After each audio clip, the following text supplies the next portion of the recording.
You know, today I bought 100 shares of Corning GLW on the dip, and I got it at 189. I was pretty happy for that, and it's already up a bit. And I'm hoping maybe tomorrow it'll move up a bit more. Who knows? Um, I was really happy to see it. A friend of mine tipped me off. I got the text, and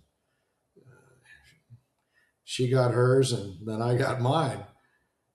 So it was great.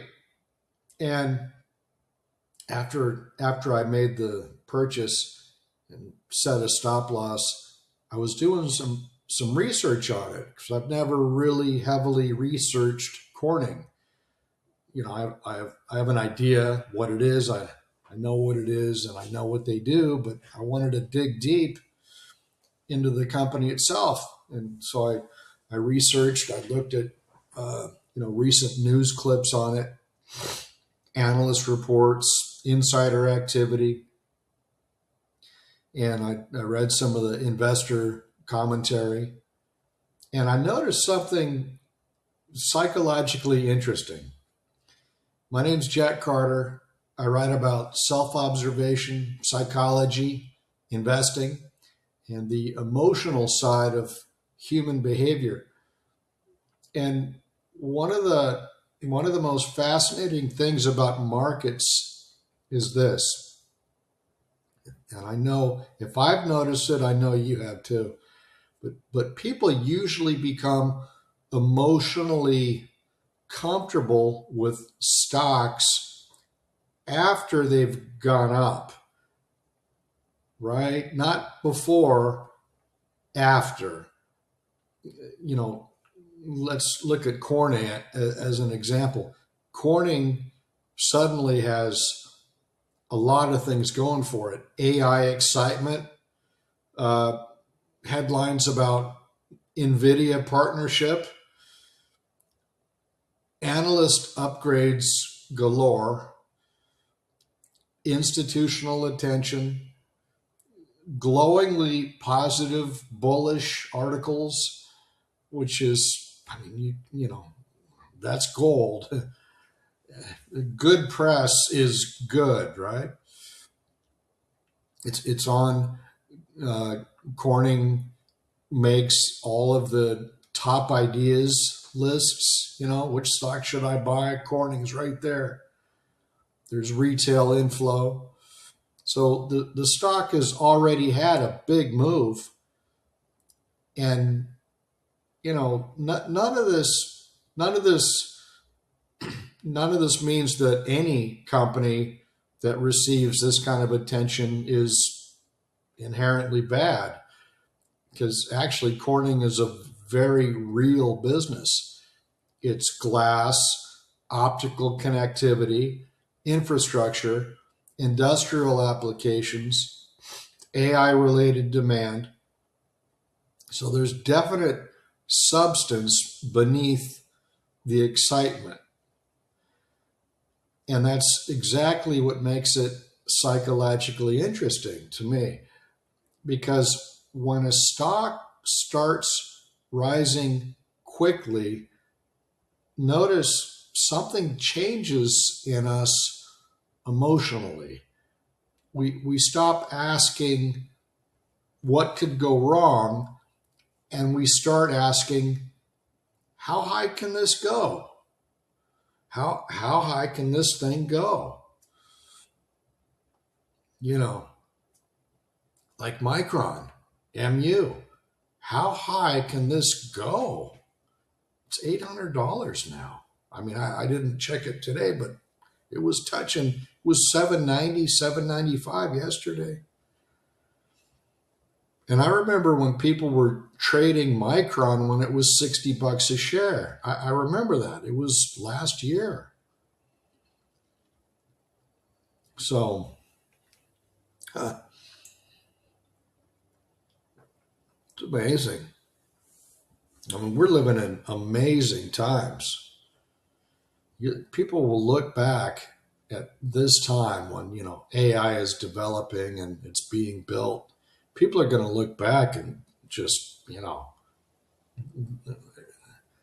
it's incredible that you and I are living right now in this world, primarily, we live in the U.S. I'm not always in the U.S., but we live here for the most part. Incredible times. So instead of people start to ask what could go wrong, and then the stock starts taking off, and then it's how high can this go? And that's a very different mental psychological state. And if you watch carefully, markets do this over and over again. That you listen to the news, financial news, the narratives become emotionally amplified after price expansion. A stock rises, and then articles appear like mushrooms in the morning, toadstools out on the lawn. Like, you were not there last night, but here I am a few short hours later getting the paper, and there's toadstools all over the place, right? You weren't there last night. So, the articles spring up, people get excited, enthusiastic. I actually feel really good I really like Corning. I really like it. And I'm like, oh, you got it on the dip. I mean, I think I owe my friend a pastrami sandwich because that's a nice text to get, huh? Hey, check out GLW. Get it. So the stock rises, here come the articles, here comes the TV commentary. Everybody's getting pumped up, happy, enthusiastic. Price targets rise. The price target, they compete with each other as they go up, up, up, it seems. Confidence spreads, and suddenly everybody's climbed on board the train. And the stock, check out this. Here's this point strong too. The stock feels emotionally safer because there's more people involved in it, with it, on it. More people have purchased, right? So everybody's now on board the train, all aboard that's coming aboard, and everybody's bought into it. And now collectively, we all feel safer as a result of volume of people, right? But on the other side of that, the flip side of that coin, is the fact that the actual risk may be increasing. I feel safer because more people have climbed on board, but the actual risk, it's getting top heavy, maybe. What do the charts say? That's one of the strangest things about markets is like rising prices often reduce emotional fear. The price is going up, so I'm not the fear is dissipating, but my exposure, my risk is increasing at the same time. And I mean, this is interesting, while excitement around Corning, for example, has been increasing, some insiders have also been trimming positions into strength, right? So that then you're using house money. You've got your investment back, you've recouped your initial investment. Now let's just see how high this thing will go, right? So again, we're not saying that this automatically means doom for any stock at all, but it does show something important. And here it is. Different market participants often experience the same stock differently, right? Retail investors feel excitement. Institutions start thinking in terms of positioning. Insiders think in terms of concentration and liquidity. In other words, everyone responds to different emotional and structural pressures at the same time and differently. Everybody does it differently. And honestly, that's one of the reasons markets seem so fascinating to me, because markets are not just financial systems. Markets are emotional systems. And if you don't think that it's an emotional system, let me run these words by you. Fear. You ever had fear? FOMO? Fear of missing out? Fear. I got to get that stock. My friend just got it. He's been telling me about it. I better get a taste of that one myself. Right? Fear of missing out. Greed. Validation. We score, we get a success, and I can't wait to, text somebody, tell them, hey, look, hey, guess what I did? I did this, I did that, right? We've all done that. Even though now most trades, I really don't breathe a word to anybody, but we've all talked to other people that we know about what we're doing. I did this, I bought that, I had to sell that, and we communicate. That's what we do as human beings, especially with our friends and associates who trade. But it's fear, greed, personal validation. I did something good. I had some success, or I lost some money. I felt the pain of failure today. Or just being honest with someone. Yeah, that trade. Yeah, I didn't do too well on that trade. And then you know other people, and they never tell you anything about their losses. They tell you only their wins. And it's interesting to hear too. But there's this emotionalism, is my point. There's momentum. The market gives us something to talk about. It gives us something to do with our time, right? It gives us something to research.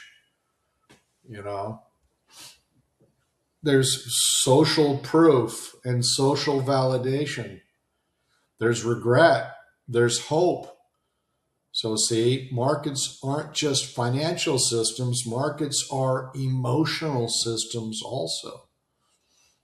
All these things are happening in real time, and you and I see it and we experience it as it's happening.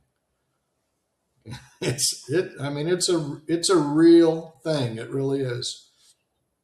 And the funny thing is, the better you and I become at observing our emotional reactions, the better we observe them and we see them as they're coming up. My emotions are telling me to fix something. Something's happening, so I better get involved.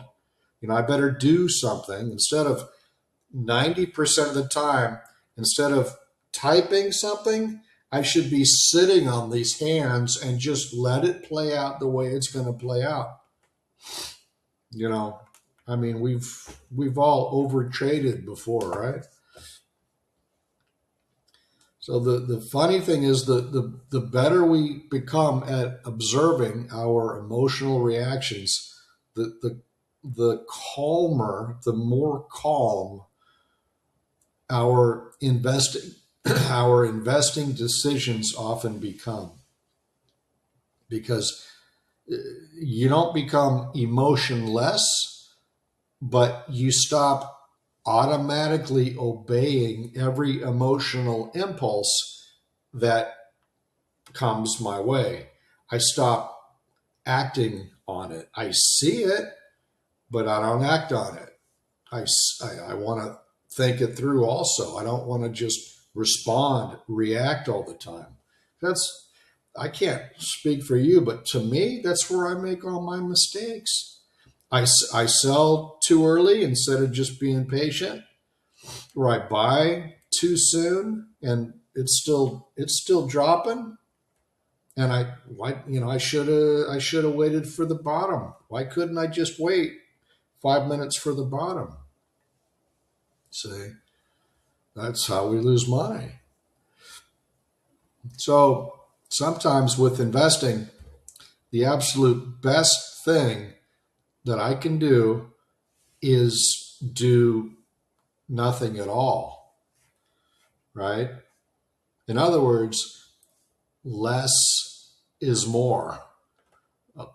Quite, quite often, less is more. The fewer trades I make, the fewer things I do to an account in one day.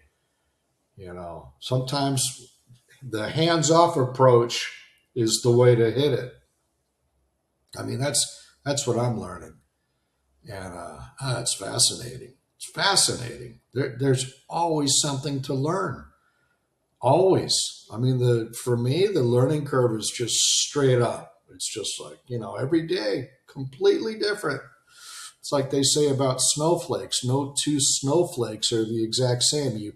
Micron microscope, you look at that snowflake and they're all different. Can you imagine? Every single snowflake that's fallen to earth from the sky worldwide, no two were ever identical. They're all different. Just like every day of trading is completely different and completely new. Well, this is Jack Carter. Thank you for listening. I'll see you on the next one.